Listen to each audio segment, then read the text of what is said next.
I'm always covering sort of the business news when it comes to it in and around Brexit. It's partly one of the main things I do on this channel, constantly looking at how Brexit is affecting businesses. Businesses are very, very much a bellwether of how the economy is running. If most businesses in your town or whatever aren't tend to be doing a lot of very good, then tends to be a wider reflection of the economy. You may remember just a couple of weeks ago we did about the vintage clothing shop that had to dramatically cut its stock and even close down one of its stores because 70% of its orders came from Ireland. It's lost 60% of those sales. That is a lot of money for a business to lose, and it's a lot of it to absorb. And we always said right from the start that this was going to have a lot of consequences for British businesses, mostly on the SMEs. As we've said before, 80% of like the British business infrastructure is based around SME. That's small, medium enterprises, for those of you who don't know the terminology. So this is always and always was going to have a massive impact on on us. And we are Napoleon was right in a way many years ago, where he quoted that the UK was a nation of shopkeepers, and in an effect, that's really what an SME is. It's a small shop, and it has affected hundreds, thousands of different industries all up and down the countries, all in very negative ways. And today, we're going to be looking at the design industry. As I always say, I always look out for these different industry magazines to find out, are they talking about Brexit? What's the effect on Brexit? And ultimately, just like every other industry, the design industry is feeling the negative consequences of Brexit. So before we go diving into Wallpaper, a design industry magazine, please do remember to click that like, share, and subscribe button. And of course, down below, there are links to my Patreon page and a one-off donation link called Buy Me Coffee, where you can buy me coffee. And of course, as always, there are links to the Patreon page, the Pony Club, the YouTube thank you button, all down below that you can visit. So let's crack on into this. Like I say, this comes from Wallpaper.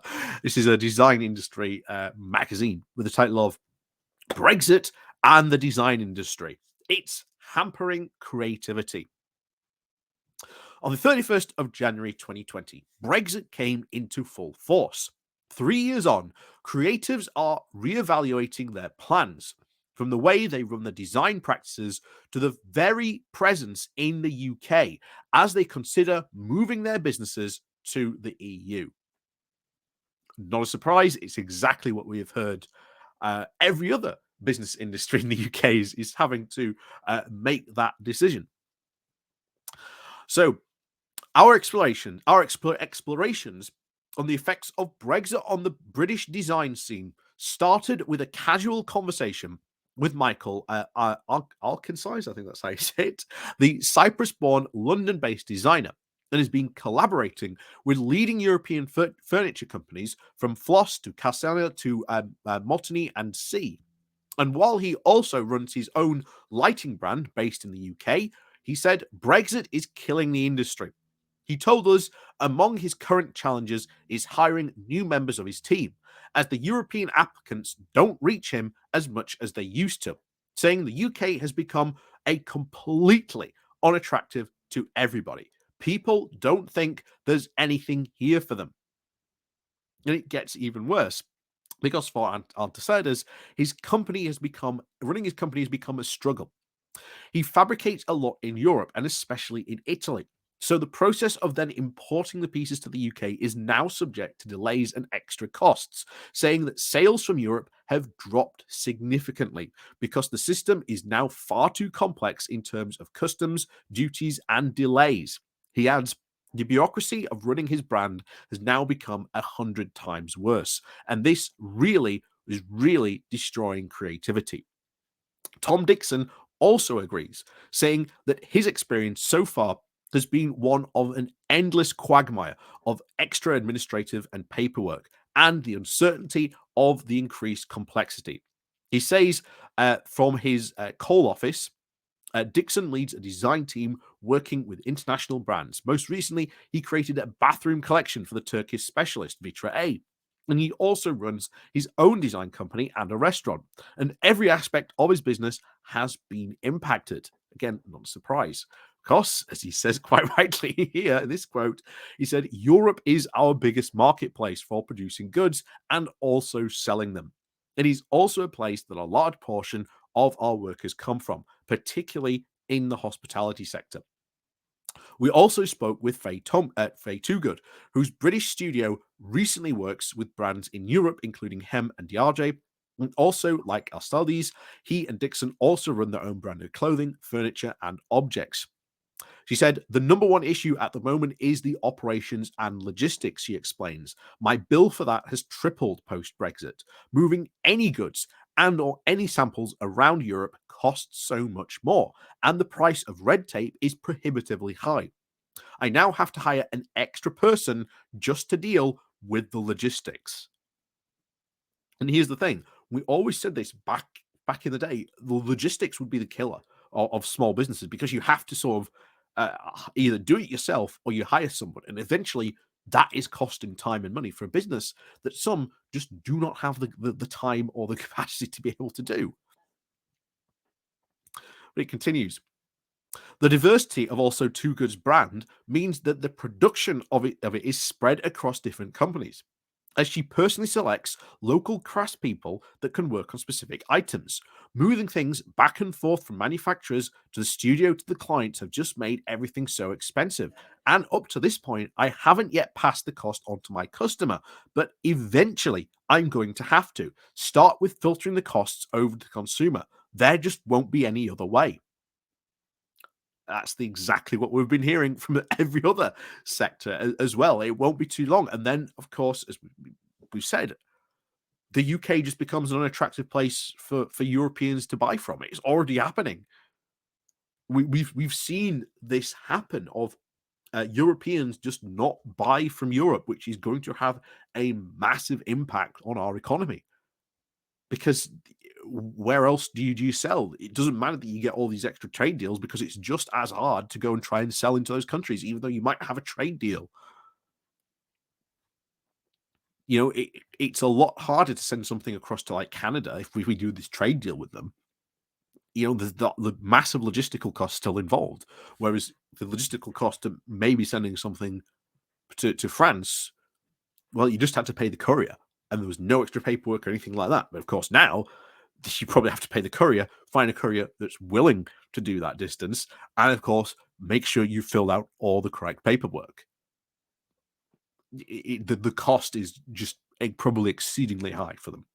But anyway, he said, if London had built its reputation as a global creative capital, it is because we have had decades of talent migration, largely from the European Union, and says that the London Design Festival director Ben Evans, from his point of view on the matter, is uniquely privileged.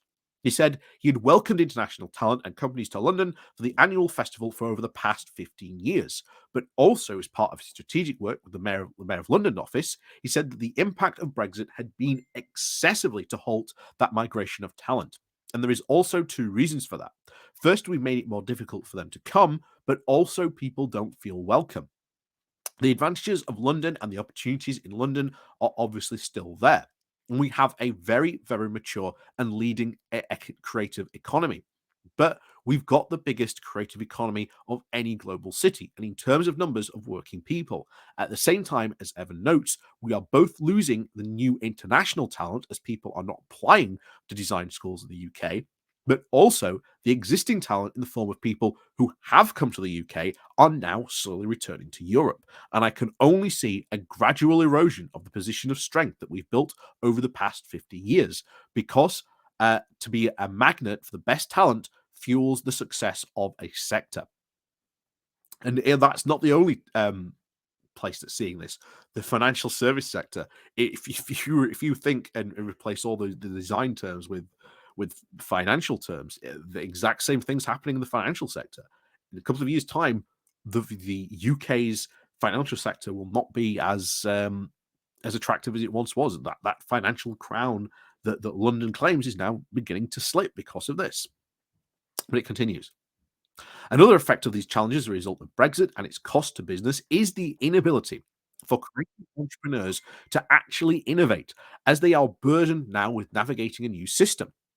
Any extra money that I might have to put into special projects of design and innovation is now used to cover the bills, explains Too Good. Brexit is hampering creativity, research, and innovation.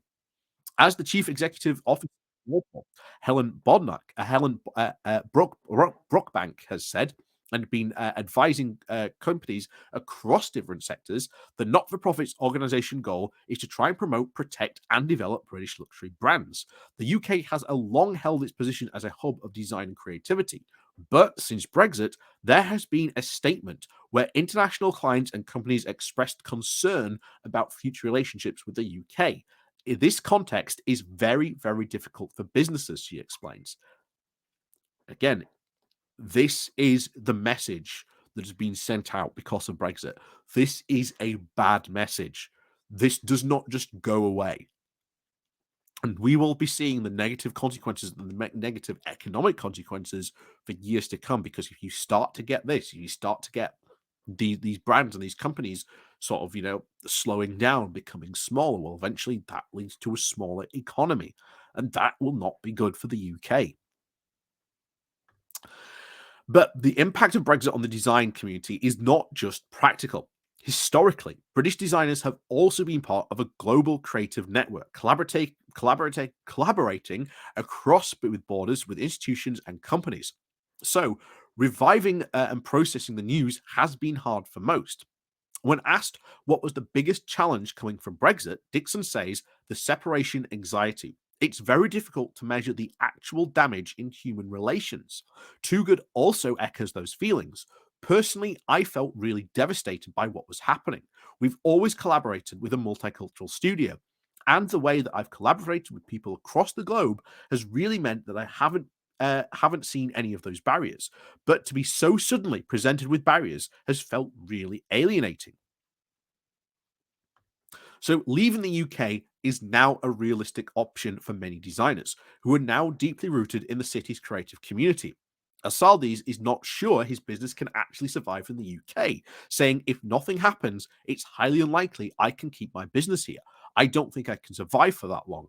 But not because it's not doing well, but because I have to put in double the effort and double the energy in order to make it work. It's not acceptable. This is exactly what every other business that's looking at moving or considering its future in the UK is asking the exact same question. But Alsaldi's is not the only one thinking about moving, nor at least even to the latest European satellite. We are already international with offices in Hong Kong and New York, and I can imagine having a fourth one now in Venice or Porto or even Riga, says Dixon.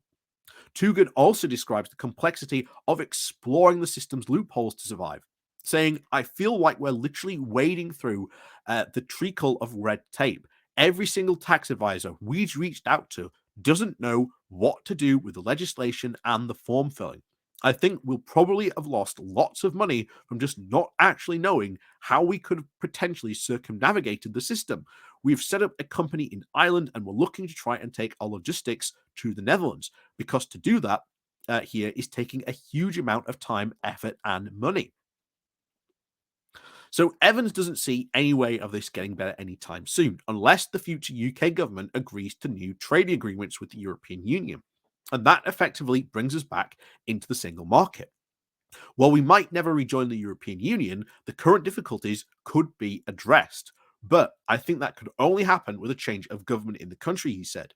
In the meantime, they're still flying the flag, trying to tell the same story of London's disaffectiveness, being the centre of ideas, being one of the few generally international cities in the world, having a great breadth and depth. Across the design and creative sector, we've got excellence in every design field. The structural advantages we have are huge, and there's a real correlation between reputation and prosperity.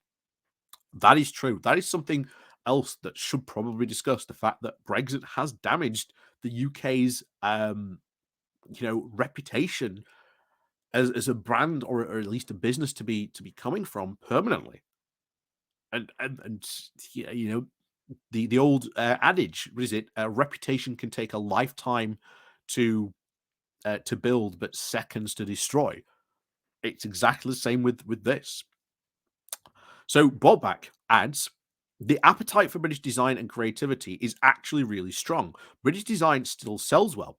And what comes with the frustration of feeling that the opportunities are a bit hampered.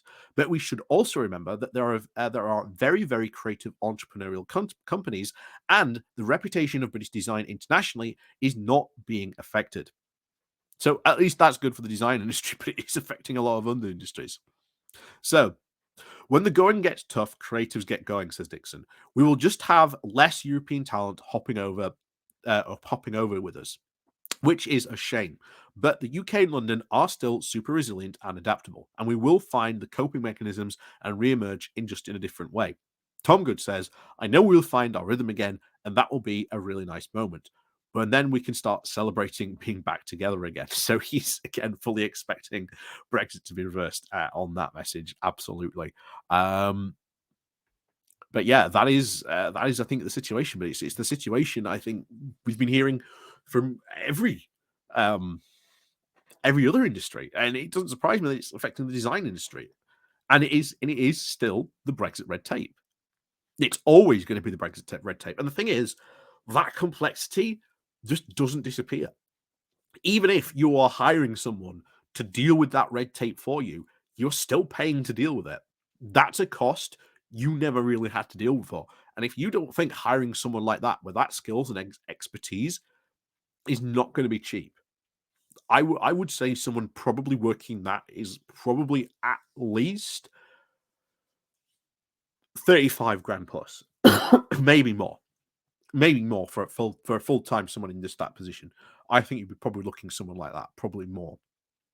And of course, then you've got to think about paying taxes, national insurance. So in reality, you're probably going to be paying more than that, really, to hire someone for that business. And can business afford that? Oh yeah, you might be exporting better, but you've still got the cost of the employer, or the cost of the red tape that's costing as well. Doesn't really go away. And remember, this was the exact reason companies massively outcried to join the European Economic Union in the first place, because it got rid of all these trade barriers. Brexiteers were apparently meant to be all for getting rid of trade barriers, but instead they've erected hundreds of thousands of new barriers themselves with Brexit. So where this goes is I think it's right.